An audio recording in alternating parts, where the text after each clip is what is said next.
Why did my husband's face fall when he saw me brush my hand down my ex's arm during our wedding dance? How could a single, careless touch unravel everything I thought I controlled, sending shockwaves through my marriage, my family, and my carefully crafted reputation? The real question: how far would he go to turn the humiliation back on me when everyone believed I was the victim? I brushed my hand down my ex's arm during the wedding dance, and my husband's expression dropped like a stone into dark water. The moment replays in my mind constantly now, 3 months later, as I sit in our kitchen staring at divorce papers that materialize like a bad dream. It meant nothing, just muscle memory from years past when Felix and I were together. But my fingers had lingered too long on his bicep. My body leaned in too naturally to the rhythm we once shared. And when I finally glanced toward the head table, Dorian was watching with an expression I'd never seen before, like he was already grieving something that hadn't even begun. Our first dance as a married couple happened 20 minutes later, and his hands felt different, distant, cold, professional, like he was dancing with a stranger at a charity event rather than his new wife. "You looked beautiful tonight," he'd whispered in my ear during that dance, but his voice carried no warmth, just obligation. I should have noticed then.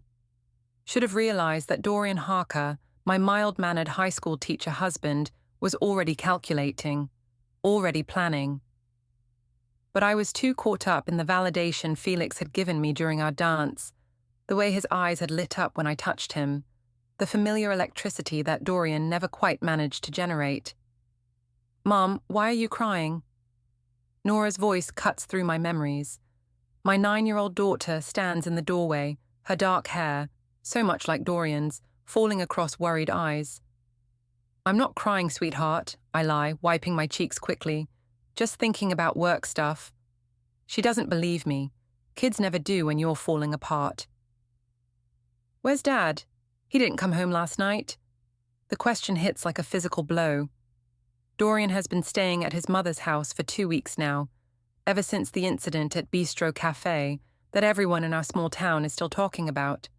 The incident that went viral on local social media. The incident that destroyed everything I thought I controlled. He's just taking some time to think, I tell her, the same lie I've been telling myself. About what?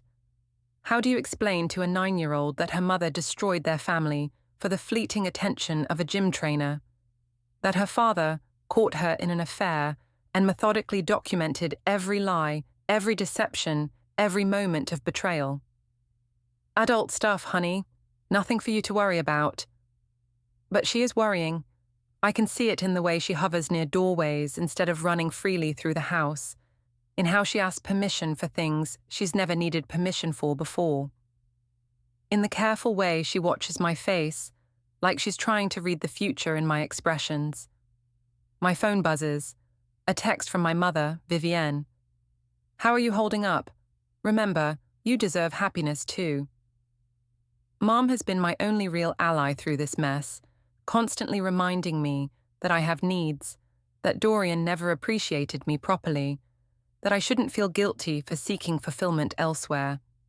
But even her support feels hollow now, especially after what happened in court yesterday. I remember the business card I found in Dorian's jacket pocket 3 months ago. Peterson and Associates, Family Law. At the time, I'd convinced myself it was probably nothing. Maybe someone at school had mentioned needing a lawyer for something mundane. Dorian was always helping colleagues with their problems. I was so naive. The card should have been my wake-up call. Should have made me realize that my careful, methodical husband had been watching, documenting, preparing. Instead, I'd thrown it away and continued my affair with Felix, telling myself I deserved this happiness after years of feeling invisible in my marriage. Felix made me feel seen, desired. When I walked into the gym and he'd light up, when he'd adjust my form with gentle touches that lingered just long enough to send electricity through my skin, when he'd text me throughout the day asking how I was feeling, it was everything I thought I was missing at home. Dorian never texted during the day, never seemed excited to see me walk through a door. Our conversations revolved around Nora's schedule, household maintenance, and his students' latest drama. Practical, boring, predictable. With Felix, every conversation felt charged with possibility.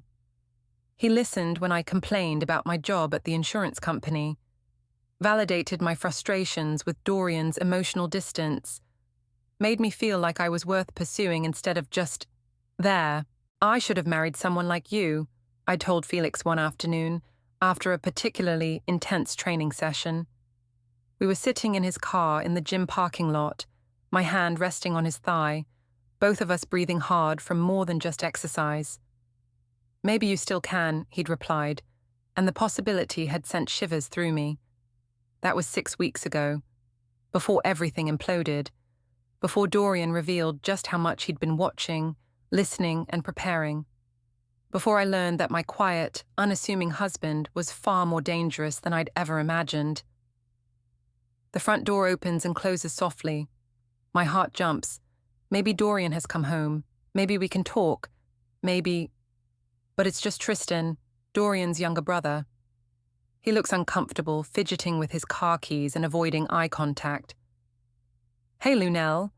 Is Nora here? Dorian wants to pick her up for dinner. The casual way he says it stings. Like this is normal now. Like my husband sending his brother to collect our daughter instead of calling me directly is just how things are. She's upstairs, I say. Tristan, how is he, really? He finally looks at me, and I see something I've never seen in his eyes before. Disappointment. Tristan always liked me. We got along well, joked around at family gatherings, had an easy relationship. But now he looks at me like I'm a stranger who's hurt someone he loves. He's doing better, he says carefully, staying busy, focusing on Nora. And the legal stuff? His jaw tightens. That's between you two. But I can see in his face that he knows. They all know. Dorian has shared everything with his family. The evidence, the timeline, probably even the photos and videos from that horrible night at Bistro. I'm not just losing my husband, I'm losing an entire support system that took years to build. Nora thunders down the stairs, backpack in hand, face lighting up when she sees her uncle. Uncle Tristan, are we going to Grandma Gina's? You bet, kiddo. Dad's making his famous spaghetti. She hugs me goodbye, and I hold on a little too long, breathing in her strawberry shampoo scent. When she pulls away, I see her studying my face again with that worried expression. Will you be okay by yourself, Mom? 9 years old and already taking care of everyone else's feelings, just like her father. I'll be fine, sweetheart. Have fun with Dad. After they leave, the house feels enormous and empty. I wander into Dorian's study, where he used to grade papers and plan lessons. His desk is cleared now, but I can still smell his cologne lingering in the air. On the bookshelf, there's a photo from our wedding day, both of us smiling, looking genuinely happy. I remember that day differently now. Remember how Felix looked in his groomsman tuxedo, how my pulse quickened when we were paired together for the wedding party dance, how natural it felt to fall back into our old rhythm, how right it felt, even with my new husband watching from across the room. I told myself it was innocent, just one dance with an ex-boyfriend, now my personal trainer, at my own wedding. Harmless nostalgia. But my body had betrayed me, responding to Felix's touch like it remembered something my mind had tried to forget. And Dorian saw everything. My phone rings, Felix's name appears on the screen, and my heart races. I haven't heard from him since the incident at Bistro, when everything went sideways and he disappeared like smoke. Felix, I answer breathlessly. Lunel, we need to talk. Can you meet me? The gym feels different now that everything has fallen apart. What used to be my sanctuary, my escape from domestic routine, now feels exposed and dangerous. Every person on every machine could be watching, judging, recording. But I need to see Felix, need to understand why he vanished when things got complicated, why he left me to face the aftermath alone. He's waiting by the free weights, looking as devastatingly handsome as always. Dark hair perfectly styled, muscles defined under his fitted shirt. That easy smile that made me forget I was married.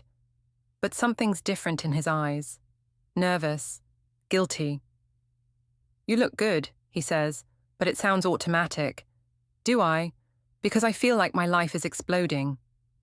He glances around nervously. Maybe we should talk somewhere more private. We end up at Bistro Cafe, the same place where everything went wrong 2 weeks ago. I chose it deliberately, some masochistic need to revisit the scene of my public humiliation. Felix orders coffee with shaking hands. "I've been thinking," he starts, not meeting my eyes. "Maybe we should cool things down for a while." The words hit like a slap. Cool things down. "Felix, I'm getting divorced. My husband has turned my own daughter against me. My family is falling apart, and you want to cool things down?" It's just, things got really intense really fast. And when your husband showed up here that night... When Dorian showed up here, I correct him, my voice rising. His name is Dorian, the man whose marriage you helped me destroy. Other patrons are starting to stare, but I don't care. I'm so tired of being careful, of managing everyone else's comfort while my world crumbles. "Look, Lunel, I care about you. I do. But I never signed up for all this drama. The divorce, the custody battle, the whole town talking about us." "You signed up for it the moment you started sleeping with a married woman," I snap. "What did you think would happen? That we'd just keep sneaking around forever?"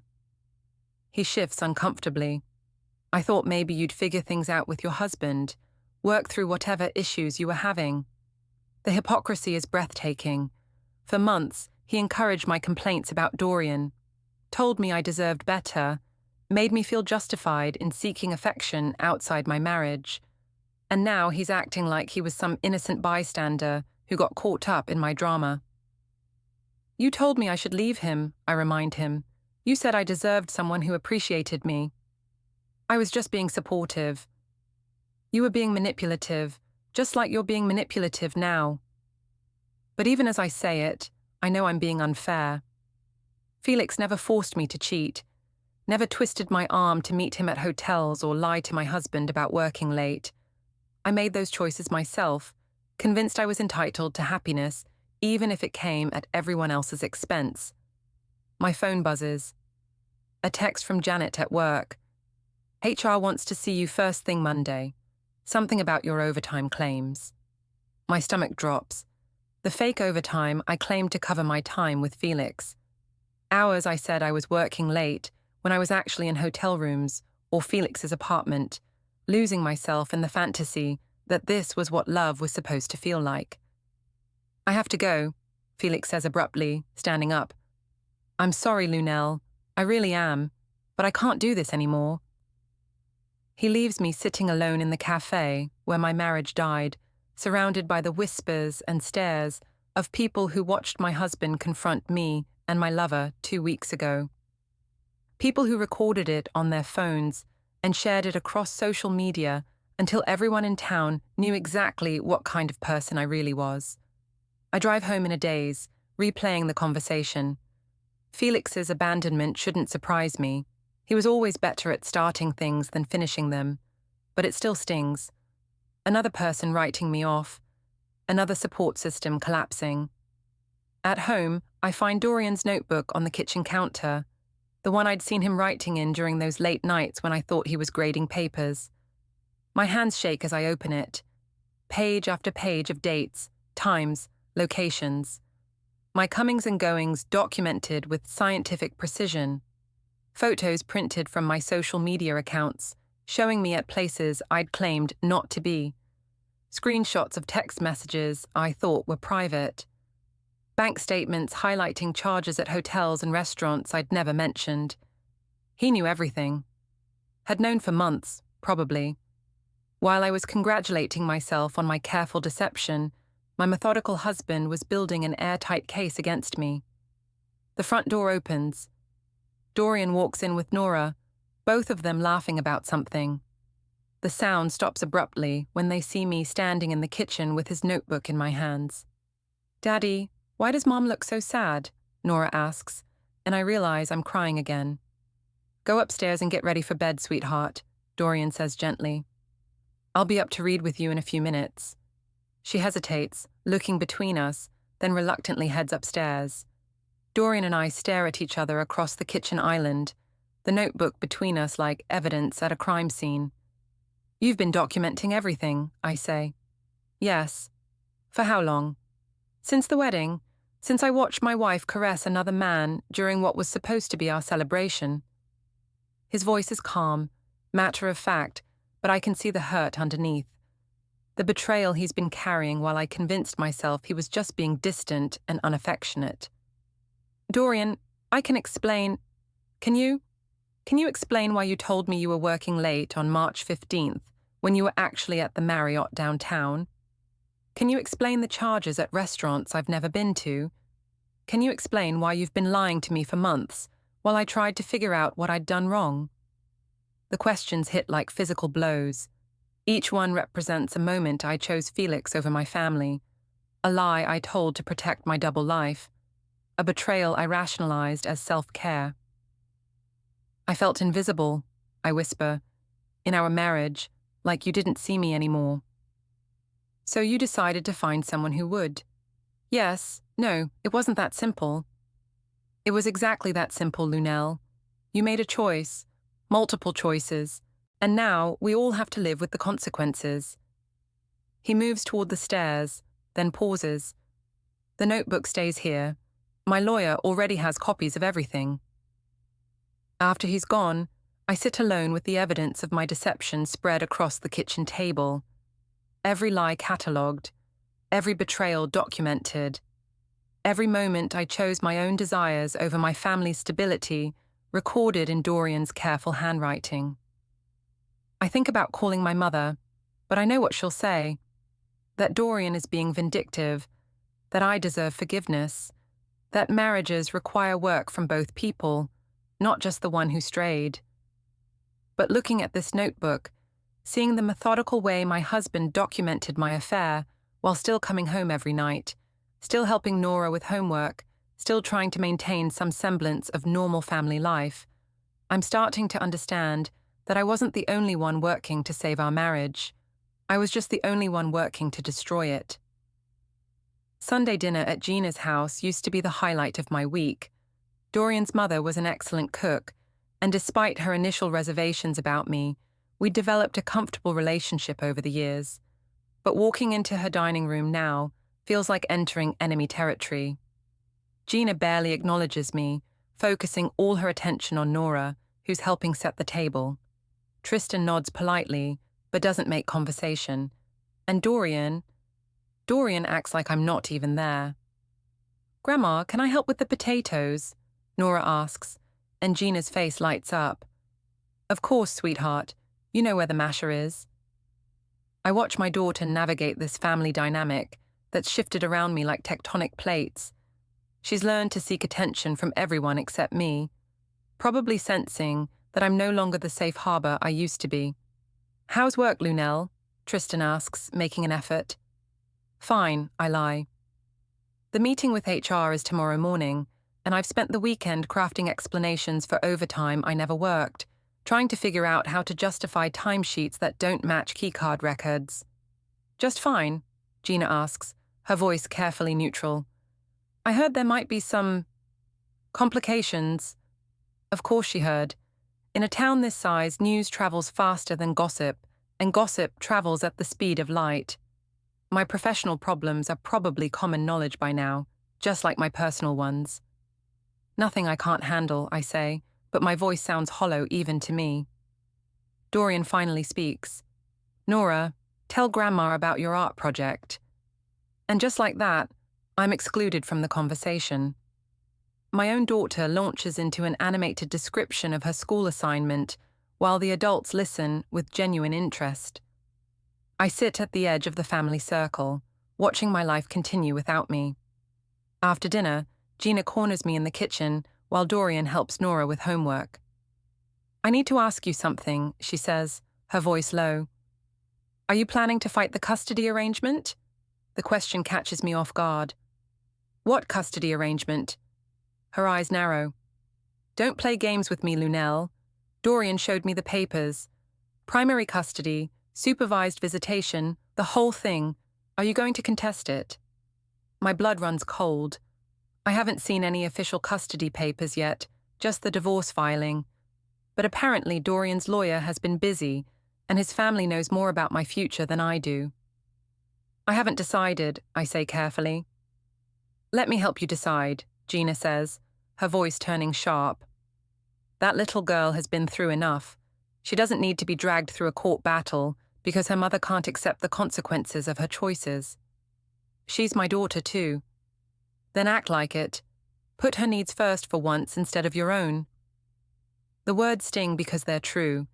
Every choice I've made over the past year has been about my needs, my desires, my happiness. Even now, I'm more concerned about losing custody than I am about what's best for Nora. I never meant for any of this to happen, I whisper. But it did happen. And now you have to decide who you want to be moving forward. The woman who continues to put herself first, or the mother who finally puts her child's welfare above her own ego. I want to argue, to defend myself, to explain how complicated everything is. But looking at Gina's face, this woman who welcomed me into her family, who babysat Nora countless times, who treated me like a daughter until I proved I didn't deserve it, I realize I've lost more than just my marriage. I've lost an entire extended family that took years to build. The drive home is silent. Nora falls asleep in the back seat, while Dorian stares straight ahead, his hand steady on the steering wheel. The man I married was never much of a talker, but this silence feels different, final. Gina thinks I should accept the custody arrangement, I say as we pull into our driveway. What do you think? It's the first direct question he's asked me in weeks. I consider my options: fight for custody and put Nora through a legal battle, or accept that I've damaged my family beyond repair and try to minimize further harm. I think I've already lost everything that matters, I admit. He parks the car and turns to look at me for the first time in weeks. You lost it the moment you decided your needs were more important than your family's. The next morning, I sit in HR Director Patricia Williams's office, trying to explain discrepancies in my timesheets that I can't actually explain. She has printouts of my keycard data, security footage timestamps, and overtime claims that don't match any of it. On March 15th, you claimed 4 hours of overtime, she says, consulting her notes. But according to your keycard, you left the building at 3:30 p.m. I must have forgotten to badge out properly, I lie. And on March 22nd, you claimed 6 hours of overtime, but security footage shows you leaving at 2 p.m. Each question is a trap I set for myself months ago, when I was so focused on creating alibis for my affair that I didn't consider how easily they could be disproven. Lunel, Patricia says gently, we've been colleagues for 8 years. I've always considered you trustworthy, but these discrepancies are significant, and they represent a pattern of fraudulent time reporting. The word fraudulent hangs in the air like a death sentence. Not just mistaken or confused, but fraudulent. Criminal. I can pay back any overpayment, I offer desperately. This goes beyond overpayment. This is about integrity, about trust, about whether we can rely on our employees to be honest about their work. I think about Dorian's notebook, how meticulously he documented my lies. Apparently, I'm not as good at deception as I thought. The evidence is everywhere, in every system, recorded by every camera and keycard scanner. What happens now, I ask? We're conducting a full audit of your time records for the past year. Depending on what we find, this could result in termination and possible criminal charges. Criminal charges. The words echo in my head as I drive home, wondering how many other systems have been tracking my deception. How many other lies are about to surface now that people are looking closely at my life? At home, I find an envelope taped to the front door. Inside are official custody papers, exactly as Gina described. Primary custody to Dorian. Supervised visitation for me. Child support payments. And a list of conditions I have to meet to maintain even limited access to my daughter. No overnight visits, no unsupervised time. A court-appointed supervisor present during all interactions.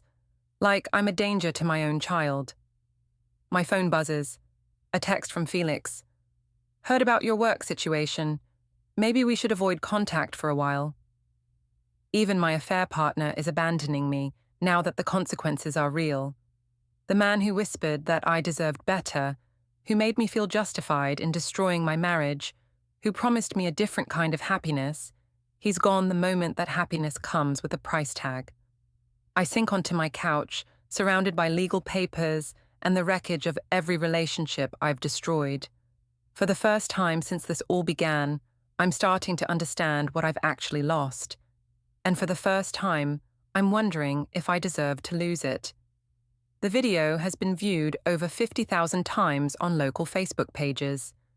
50,000 people have watched my husband calmly call the police while Felix shoved him in the middle of Bistro Cafe. 50,000 people have seen me standing there like a deer in headlights, my affair exposed for everyone to witness. The comments are brutal. Good for the husband. Hope he takes her for everything. Poor kid having to grow up with a mother like that. Felix is a scumbag, but at least he's not married. She's the real villain here. I close my laptop before I can read more, but the damage is done. My private shame has become public entertainment, dissected by strangers who think they know my whole story from a 3-minute video clip. Janet from work calls while I'm wallowing in social media hell. Lunel, I heard about the HR investigation. Are you okay? Her voice carries that careful tone people use when they're fishing for gossip while pretending to be supportive. Janet was my closest work friend, the one I confided in about my marriage problems, the one who covered for me when I needed to leave early for appointments. I'm fine, I lie. Just a misunderstanding about timesheets. Right, well, if you need anything. But I can hear in her voice that she's already distancing herself. Another relationship casualty. Another person deciding I'm too toxic to associate with. After she hangs up, I sit in the silence of my empty house and take inventory of my life. My husband has moved out. My daughter barely speaks to me. My mother-in-law thinks I'm unfit to parent. My brother-in-law looks at me with disappointment. My lover has disappeared. My co-workers are gossiping about my professional misconduct. And somewhere out there, 50,000 people think they know exactly what kind of person I am. The worst part? They're not wrong. My phone rings. Mum's name appears on the screen, and I answer with desperate relief. Honey, I just saw that horrible video online. Are you okay? No, Mom, I'm really not okay. This is all Dorian's fault, she says immediately. He should have handled this privately instead of making a public spectacle. He's trying to humiliate you. It's exactly what I want to hear, but for the first time, her automatic support feels hollow. Dorian didn't create that scene at Bistro. He just responded to finding his wife having an intimate dinner with another man after months of lies and deception. I don't think he planned for it to go viral, I say weakly. Of course he did. Men like Dorian always want to punish women for having needs. He probably called those reporters himself. But there weren't any reporters at Bistro that night. Just regular people with smartphones who witnessed something dramatic and decided to share it. The viral spread was organic, driven by the natural human fascination with watching someone else's life implode. Mum, I need to ask you something. Do you think I'm a good mother? The pause is too long. Of course you are, sweetheart. You're just going through a difficult time. That's not what I asked. Another pause. You love Nora. That's what matters. But loving someone and being good for them aren't the same thing. I love Nora desperately, but I've also put her through months of tension, conflict, and instability because I couldn't control my own desires. I forced her to watch her parents' marriage disintegrate, to choose sides in battles she doesn't understand, to worry about adult problems that should never touch a 9-year-old's world. I think I need to accept the custody arrangement, I say quietly. Absolutely not. You fight for your daughter. You don't let Dorian steamroll you just because he's playing the victim. What if fighting makes things worse for Nora? What if not fighting means you lose her forever? It's a fair question, but I'm starting to wonder if I've already lost her. Not legally, but emotionally. The way she looks at me now, like she's not sure who I am anymore. The way she seeks comfort from everyone except me. The way she asks permission for things she never needed permission for before. Maybe the supervised visitation isn't punishment. Maybe it's protection, for her as much as for me. That evening, Tristan shows up at my door. He looks uncomfortable, fidgeting with his car keys the way he always does when he has something difficult to say. "Can we talk?" he asks. We sit in my living room, the same room where I used to host family game nights and birthday parties, where Nora took her first steps and lost her first tooth, where I made 1,000 small memories that feel like they belong to someone else now. "Dorian asked me to pick up some of his things," Tristan says, "but I wanted to talk to you first." "About what?" "About what really happened, not the version everyone's sharing online, but the truth." I study his face, trying to read his intentions. Tristan has always been the peacemaker in the family, the one who smooths over conflicts and finds middle ground. But there's something different in his expression now. Harder. "What do you want to know?" "I want to know if you ever loved my brother. Really loved him, not just the security he provided or the family he gave you. Because watching him these past few weeks, he's not just hurt Lunel, he's broken, and I need to understand if it was worth it." The question hits like a physical blow. Do I love Dorian? Did I ever love him? Or did I just love the life he made possible? "I thought I did," I whisper. "That's not an answer. It's the only answer I have. I thought I loved him, but I also thought I deserved more than what our marriage was giving me. I thought I was entitled to feel desired and appreciated and special." "So you found someone who made you feel special?" "Yes. And you decided that feeling was more important than your family." "I didn't think it would destroy everything. I thought I could have both." Tristan leans back in his chair, studying me with an expression I can't read. "Do you know what Dorian told me after he found out? He said he kept trying to figure out what he'd done wrong, what he could have done differently to make you happy. He blamed himself for months before he realized that nothing he did would have been enough because the problem wasn't with him." The words cut deep because they're true. Dorian could have been more attentive, more romantic, more emotionally available. But none of that would have changed the fundamental issue. I wanted to feel like the most important person in someone's world. And marriage doesn't work that way. Marriage is about being part of something bigger than yourself, about putting the family's needs alongside your own. I wanted to be worshipped, not partnered. "I know I screwed up," I say quietly. "Do you? Because even now, you're talking about what you wanted, what you needed, what you thought you deserved. I haven't heard you mention what Dorian needed, or what Nora needed, or what your choices cost anyone else." He's right. Even in my moments of regret, I'm still centering my own experience, my own pain, my own losses. Still making myself the protagonist of a story where I should be examining my role as the antagonist. "I don't know how to fix this," I admit. "You can't fix it," Tristan says bluntly. "Some things can't be fixed, only survived. The question is whether you're going to make the survival harder or easier for everyone involved." After he leaves with a box of Dorian's belongings, I sit alone in my living room and really look at my life for the first time in months. Not the version I've been telling myself, where I'm a neglected wife who deserves understanding and forgiveness, but the actual reality.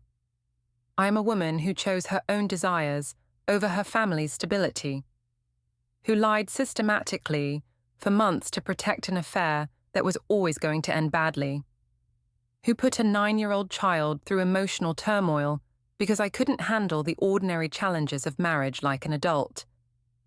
And now I have to decide who I want to be moving forward. Someone who continues to fight for what I think I deserve, or someone who finally accepts the consequences of what I've done. The law office smells like leather and disappointment. My attorney, David Chen, shuffles through papers with the enthusiasm of someone who knows he's fighting a losing battle. Across from us, Dorian sits with his legal team, looking calm and prepared in a way that makes my stomach clench. Mrs. Harker, the mediator begins, we're here to discuss the custody arrangement for your daughter, Nora. Mr. Harker is seeking primary custody with supervised visitation for you. Do you understand the terms? I understand them. I just can't believe they're real. 6 months ago, I was a married mother with a stable job and a comfortable life. Now, I'm sitting in a law office, being told when and how I can see my own child. Yes, I whisper. Dorian's lawyer, a sharp-eyed woman named Rebecca Martinez, opens a thick folder. We'd like to present evidence supporting our client's position. What follows is a systematic destruction of my character, documented with the thoroughness I should have expected from my methodical husband.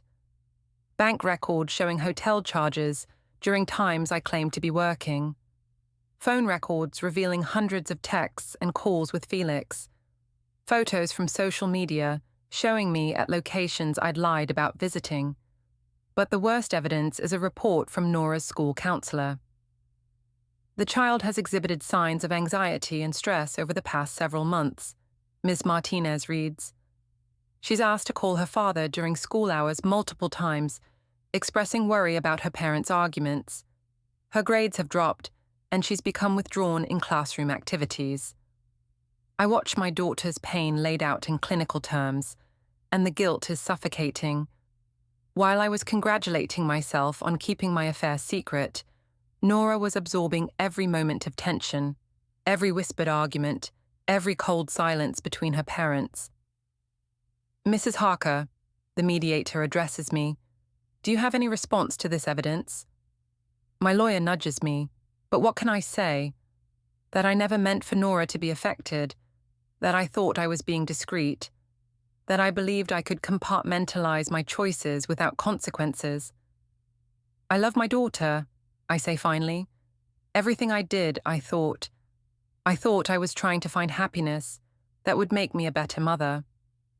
By lying to her father for months, Ms. Martinez asks, by creating instability in her home, by modeling deception and infidelity. Objection, my lawyer interjects weakly. Sustained, the mediator says, but the damage is done. The questions hang in the air, unanswerable because they're fundamentally correct. During a recess, I step outside to call Felix. His phone goes straight to voicemail, as it has for the past 2 weeks. I drive to his apartment, but the landlord tells me he moved out suddenly, leaving no forwarding address.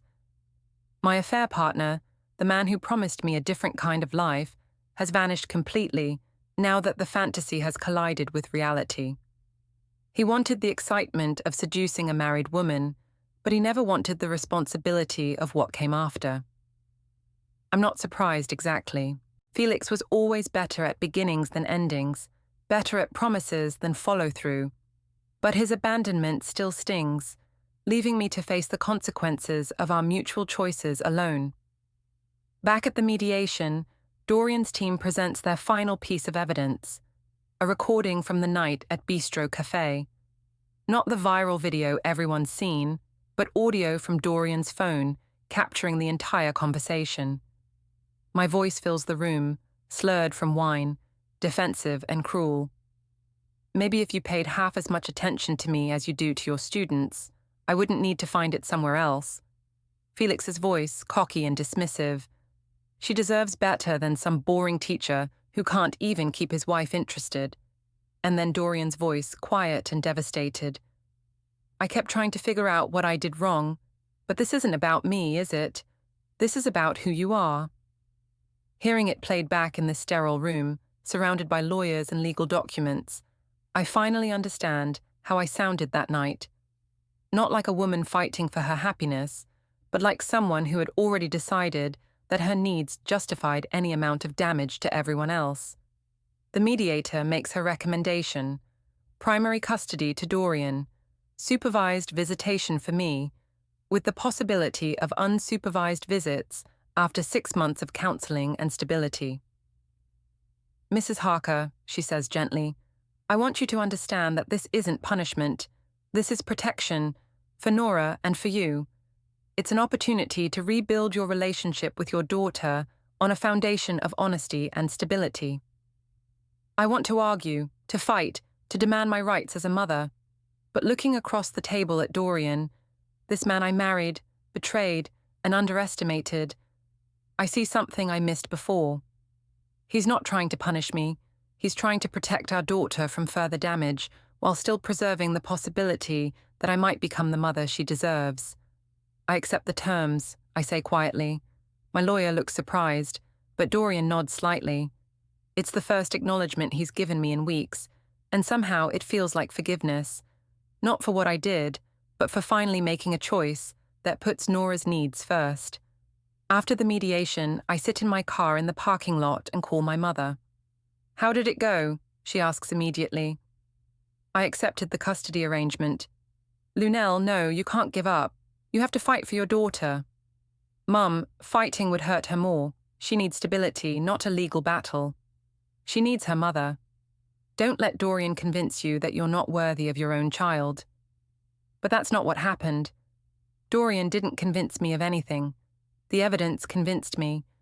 The counselor's report convinced me. The recording of my own voice convinced me. I convinced myself.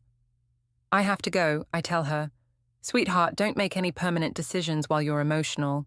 You can still change your mind." But I don't want to change my mind. For the first time in months, I've made a decision based on what's best for someone else, instead of what I think I deserve. It feels strange and uncomfortable and absolutely right. That evening, I clean out my home office and find a card Nora made me for Mother's Day last year. On the front, she drew our family. 3 stick figures holding hands under a rainbow. Inside, in her careful second-grade handwriting, "Dear Mom, thank you for always taking care of me. You are the best mom in the world. Love, Nora." I was the best mom in her world once. Before I decided that being a good mother wasn't enough, that I needed to be desired and appreciated and special too. Before I chose my own emotional needs over her stability. Maybe supervised visitation will teach me how to be that mother again. Maybe rebuilding our relationship slowly and carefully will be better than clinging to rights I've proven I'm not ready to handle responsibly. Maybe accepting consequences is the first step toward earning forgiveness. From Nora, from Dorian, and eventually from myself. The courthouse feels like a cathedral of judgment, all marble columns and echoing footsteps. I sit beside my lawyer, watching Dorian's legal team arrange their evidence with military precision. 6 months of preparation have led to this moment, and I can see in their confident postures that they're ready for war. Judge Patricia Holbrook calls the session to order, and I'm struck by how normal this all feels. Fluorescent lights, uncomfortable chairs, the steady hum of air conditioning. I expected my life's destruction to feel more dramatic, but it's just another Tuesday morning in family court. "We're here for the final hearing in Harker versus Harker," Judge Holbrook announces. "Dissolution of marriage, custody determination, and division of assets. Mr. Martinez, you may present your opening statement." Dorian's lawyer stands, and I brace myself for another systematic destruction of my character. But what she presents is worse than character assassination. It's a timeline of choices, each one documented and cross-referenced, showing exactly how I dismantled my family piece by piece. "Your Honor, the evidence will show that Mrs. Harker engaged in a pattern of deception and financial fraud spanning 8 months. She falsified time records to cover an extramarital affair, lied repeatedly to her husband and child, and prioritized her personal desires over her family's stability and well-being. She clicks through a presentation that turns my affair into a PowerPoint slideshow. Hotel receipts match to fake overtime claims. Text messages expressing contempt for my husband. Photos from social media showing me at restaurants and events I'd claimed not to attend. But the most damaging evidence is a recording I didn't know existed, my own voice, captured by Dorian's phone during one of our arguments. "I'm not happy, Dorian. I haven't been happy for years. Maybe if you put half as much energy into our marriage as you do into your students, I wouldn't need to find fulfillment elsewhere." "Are you having an affair?" his voice asks, quiet and hurt. "I'm having a life, something you wouldn't understand." Hearing my own words played back in this formal setting, I barely recognize the person speaking. She sounds cruel, entitled, completely indifferent to the pain she's causing. She sounds like someone who believes her unhappiness justifies any amount of damage to everyone else. "Mrs. Harker," Judge Holbrook addresses me, "do you wish to respond to this evidence?" My lawyer nudged me, but I had no defense that didn't sound selfish. "I made mistakes," I said. The judge asked what I meant to happen, and I admitted I only meant to feel happy, at any cost. Across the room, Dorian's anger had cooled into grief. Judge Holbrook noted deception and financial fraud beyond our marriage, then revealed the prosecutor was ready to charge me for falsified timesheets totaling £12,847. My stomach dropped. I surprised even myself by saying I'd plead guilty, not to escape consequences, but to stop lying. The gavel fell, and my old life ended in silence.